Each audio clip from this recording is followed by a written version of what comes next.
Blessing CEO has been remanded by the court in EFCC custody in Lagos for an avoidable mistake. Why I call it avoidable mistake is that always try your best. If you have any issue with somebody, resolve it before you get to court. Before if you get to court, it may take a second turn.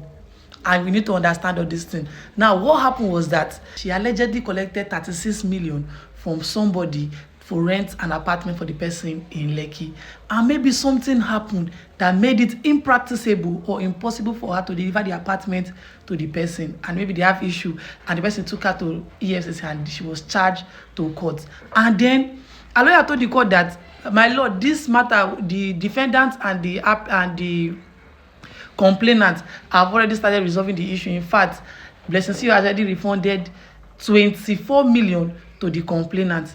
And then the opposite counsel said that, my lord, this is not why we are here in court. What we are here in court is for arraignment, and let the defendant take the plea, and which the judge upheld that she should take her plea. She should plead either guilty or not guilty. Her discussion with the complainant is not the business of the court, because the people who the court is seen to be the parties to the suit is the state and the federal government and the defendant.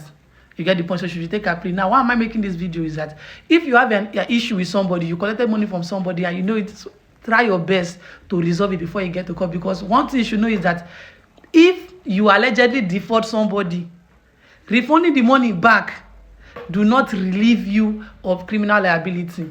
Understand all these things. It's only the court that can say, okay, find you either guilty or not guilty of that stuff. Even if you return the money back to the person, if the person is able to prove to the court that you actually defrauded the person, you may definitely go for fraud. That is why it is very important.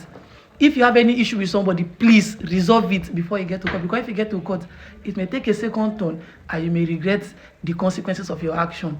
And always try your best to avoid anything that will land you in prison, because it no easy. You understand this thing. Share this video to your loved ones so that they will always try their best to avoid legal problems.